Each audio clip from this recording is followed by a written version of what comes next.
Welcome to the second chapter of the Land of the Morning Light's Compendium. Join us as we dive into the folktales that inspire the different creatures you will encounter on your travels. For this chapter, we delve into the stories of the Mudang Wraith, the Songaksi, the Golden Pig King, and the Duoksini.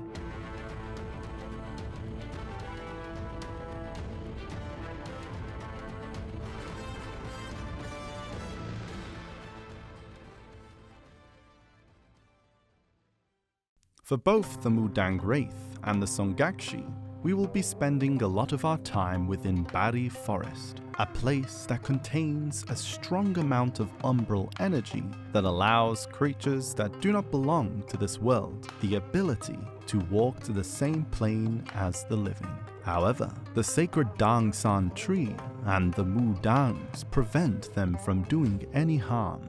The Mudangs were known as shamans and were traditionally women.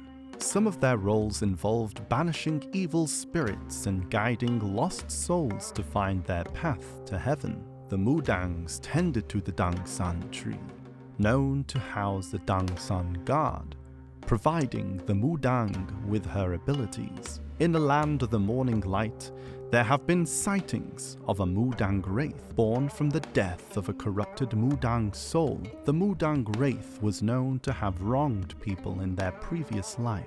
These next Korean folktales from ancient times should shed some light on the inspiration for this story, as well as to help you uncover the mystery behind Bari, the Mudang Wraith. The Serpent Husband. An old couple finally had a child. However, the boy was a serpent. The three sisters next door visited, but only the third sister found the serpent to be beautiful.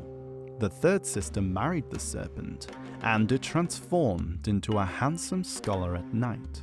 Jealousy led the other sisters to burn the serpent's skin, angering the scholar, as he believed it was his wife. However, the wife resolved the misunderstanding, and they lived happily ever after. The Tale of Princess Bari. A royal couple desired a son but only had daughters, whom they abandoned.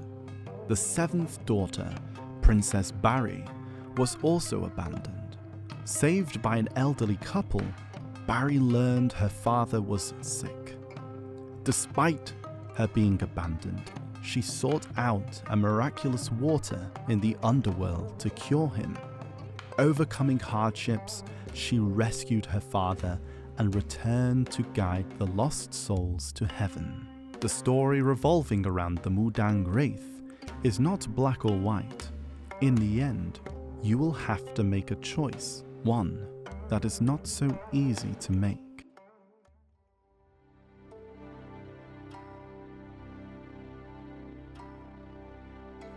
The tale of the Golden Pig King is one of greed and poverty. Rumors are floating about that the Golden Pigs are occupying the local gold mines and luring people with their gold, only to then devour them when they arrive.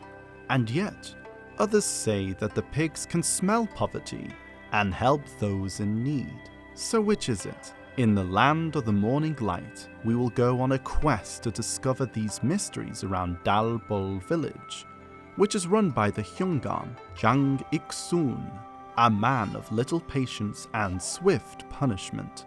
The Hyungam is rounding up the local pig farmers' pigs, but to what end? Pigs and Korean myths go hand in hand. For instance, the superstition that pigs signal that a household would flourish with wealth, and dreams of pigs were a welcome sign, as it was believed to bring good luck.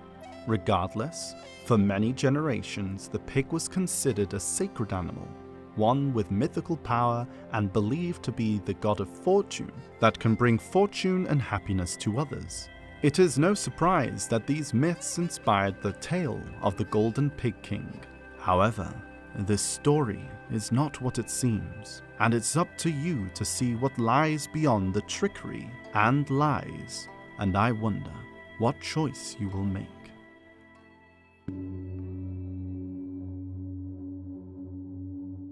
They say if a woman bears a grudge, even June will see snow.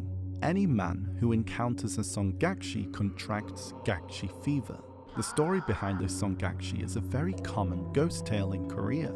Adventurers will need to steady their nerves, as the Songaksi is a terrifying spectre that longs to find her husband. The tormented soul of the Songaksi was born from a maiden that passed away just before she was able to marry. A tale from Duoksini, a mountain known for its fables of ghosts and spirits, tells the story of a daughter of a wealthy man that had fallen ill and died. The shaman, or the Mudang as it was known, revealed that she had turned into a vengeful spirit. To avoid trouble, the father kidnaps a married potter and offered him a choice: marry the deceased daughter and become rich, or die. The potter reluctantly married the spirit and obtained the wealth. In his dreams, the daughter expressed gratitude for relieving her of her grievances. You will need to think carefully as you approach a Songaksi. It would be unfortunate if she sets her eyes on you.